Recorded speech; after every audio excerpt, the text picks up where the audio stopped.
guys, good morning all of you. First of all, happy Sankrant to all of you. आता वाजले आहेत 10. सो आता आम्ही चाललो आहोत, म्हणजे मी आणि वैभवी चाललो आहोत थोडीशी शॉपिंग करायला, थोडेसे गाईड्स ते घ्यायला. सो या, मला माहिती आहे फॅमिली ब्लॉग नाही आहे, पण फॅमिली ब्लॉगच होतो आहे माझ्याकडनं. ठीक आहे, जो चालू आहे वैसे चालू आहे, but happy Sankrant to all of you. So let's go.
How to make a mangalsutra, how to tie a mangalsutra, how to tie a mangalsutra.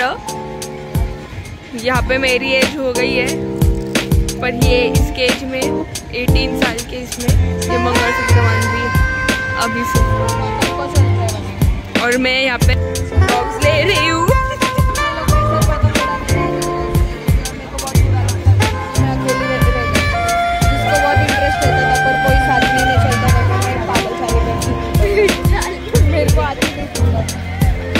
Because I am not interested. I don't like to what? To what? मेरे को नहीं पता.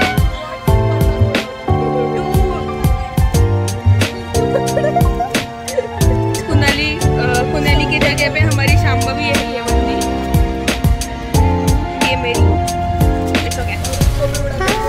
अभी उसको पतंग के साथ मैं काहीच मला वैभवीने 2 पतंग सांभाळायला दिल्या. दोन्ही पण अशाच होत्या.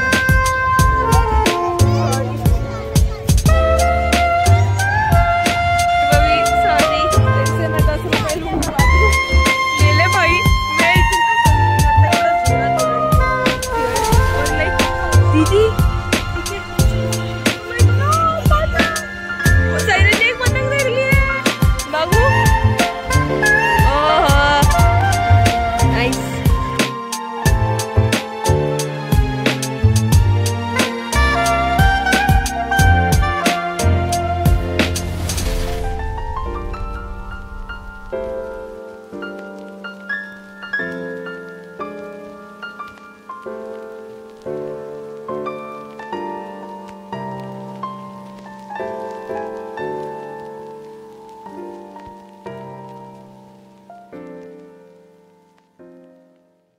तर आता आम्ही आलो आहोत घरी आता जस्ट. सो या मजा आली. It was a small mini vlog of the Sankrant special and it was good. It was like first festival of this year, of this 2025 year, Makar Sankrant. या सो माझ्याकडनं तुमच्या फॅमिलीला तुमच्या सगळ्यांना मकर संक्रांतीच्या हार्दिक शुभेच्छा. या सो हा व्लॉग आपण इथेच एंड करूया. So till then guys, follow your dreams, be strong, do smile and fill up.